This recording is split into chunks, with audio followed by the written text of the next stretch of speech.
ভারত ও পাকিস্তানের মধ্যে যুদ্ধকালীন আবহে এবার ত্রিপুরা ঊনকোটি জেলা কৈলাসহর ইরানি থানার পুলিশের জালে ৫ জন বাংলাদেশি।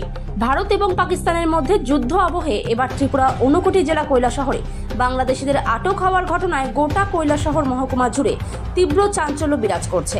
এ ব্যাপারে কৈলাসহর মহকুমা পুলিশ আধিকারিক জয়ন্ত কর্মকার জানান, গোপন সংবাদের ভিত্তিতে কৈলাসহর ইরানি থানার পুলিশ ডেপাছড়া গ্রাম থেকে ৩ জন বাংলাদেশিকে আটক করে ইরানি থানায় নিয়ে আসে।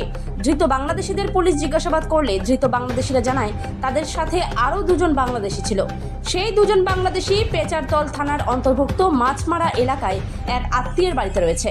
ধৃত বাংলাদেশিদের কথা মতো ইরানি থানার পুলিশ পেচারতল মাছমারায় গিয়ে আরও 2 জন বাংলাদেশিকে আটক করে থানায় নিয়ে আসে।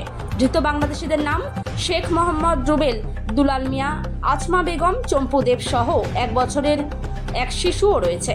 ধৃত 5 জন বাংলাদেশি বাংলাদেশের মৌলভীবাজার জেলার নাগরিক বলে জানিয়েছে। তারা সবাই ভারত বাংলাদেশের আন্তর্জাতিক সীমান্ত অবৈধভাবে পার হয়ে ভারতে এসেছিল।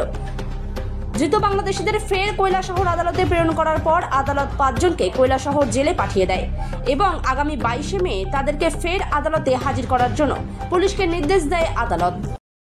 সিক্রেট ইনফরমেশনের ভিত্তিতে ঢেপাছড়া আন্ডার ইরানি পুলিশ স্টেশন আমরা ওখানে একটা রেড করি। সেখানে অবৈধভাবে 3 জন বাংলাদেশি বসবাস করছিলেন, তাদেরকে আমরা অ্যারেস্ট করি। ওদের নাম শেখ মোহাম্মদ রুবেল, দুলাল মিয়া, এমএসটি আসমা বেগম। তাদের সবারই বাড়ি হচ্ছে মৌলভীবাজার, বাংলাদেশ।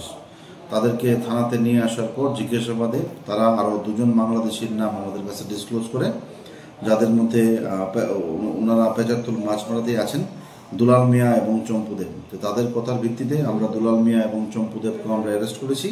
ইরানি পিএসএ একটা লিখিত অভিযোগের ভিত্তিতে আমরা একটা মামলা আমরা নিয়েছি। সেই মামলার নাম্বার হয়েছে গিয়ে 13/2025 এবং আজকে এই 5 জনকেই আমরা মাননীয় কৈলাসহর কোর্টে প্রেরণ করেছি।